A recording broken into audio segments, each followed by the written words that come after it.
அஸ்ஸலாமு அலைக்கும். Welcome to simple cooking. இன்றைக்கி நம்ம ரொம்பவே சுவையான வெஜிடபிள் வெள்ளை குருமா தாங்க செய்ய போகிறோம். வாங்க எப்படி செய்யுதுன்னு பார்க்கலாம்.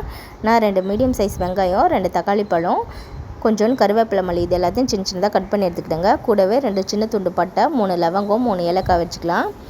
இப்போ நான் 300 கிராம் கேரட், பீன்ஸ், உருளைக்கிழங்கு இது எல்லாத்தையும் சேர்த்து 300 கிராம் எடுத்துக்கிட்டேங்க. இதை நம்ம சின்ன சின்னதாக கட் பண்ணி எடுத்துக்கலாம்.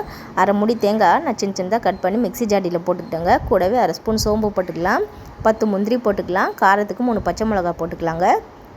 போட்டு நல்லா நைஸாக அரைச்சி எடுத்துக்கலாம், குறகுறப்பு இல்லாமல். இப்போ அடுப்பில் குக்கர் வச்சுக்கோங்க. குக்கர் நல்லா காஞ்சதுக்கப்புறமா அதில் 2 ஸ்பூன் ஆயில் ஊற்றிக்கலாம். ஆயில் நல்லா காஞ்சதுக்கப்புறம் அதில் பட்டை, லவங்கம், ஏலக்காய் போட்டுக்கலாங்க. நல்லா பொரிஞ்சதுக்கப்புறமா இப்போ நம்ம கட் பண்ணி வச்சுருந்த வெங்காயம் போட்டு வதக்கிக்கலாம். பொன்னிறமாக வதங்கணும்னு அவசியம் இல்லை, வதக்கி விட்டுக்கலாம். கொஞ்சம் லைட்டாக வதக்கி விட்டுட்டு நம்ம 1.5 ஸ்பூன் இஞ்சி பூண்டு பேஸ்ட்டு போட்டுக்கலாங்க. நான் பெரிய ஸ்பூனால் போட்டுக்கிட்டேன் கரண்டியால். நீங்கள் சின்ன ஸ்பூனால் போடுறதா இருந்தால் 1.5 ஸ்பூன் போட்டுக்கோங்க, கரெக்டாக இருக்கும். இப்போ நம்ம பச்சை வாசனை போகிற அளவு நல்லா வதக்கி விட்டுக்கலாம். அடுப்பை லோ ஃப்ளேமில் வச்சுக்கோங்க. இப்போ நல்லா வதங்கினதுக்கப்புறமா நம்ம கட் பண்ணி வச்சுருந்த தக்காளி பழம் போட்டு நல்லா வதக்கி விட்டுக்கலாம்.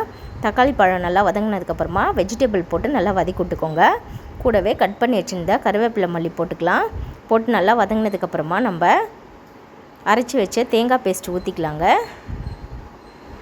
தேங்காய் பேஸ்ட்டு ஊற்றிக்கிட்டு இப்போ குருமாக்கு தேவையான அளவு நம்ம தண்ணி ஊற்றிக்கலாம். அதே மிக்ஸி ஜாடியில் நான் தண்ணி கழுவி ஊற்றிக்கிட்டேங்க. இப்போ குருமாக்கு தேவையான அளவு நம்ம உப்பு போட்டுக்கலாம். நான் அரை ஸ்பூன் உப்பு போட்டுக்கிட்டேன். உப்பு போட்டு உப்பு கரெக்டாக இருக்குதான்னு செக் பண்ணிக்கோங்க. இப்போ குக்கர் மூடி போட்டு நம்ம 2 விசில் விட்டுக்கலாங்க. பாருங்கள், நல்லா வெந்துடுச்சு குருமா.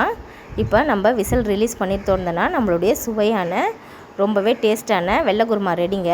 ட்ரை பண்ணி பாருங்கள். இந்த வீடியோ உங்களுக்கு பிடிச்சிருந்தா மறக்காமல் லைக் பண்ணுங்கள், ஷேர் பண்ணுங்கள், கமெண்ட் பண்ணுங்கள்.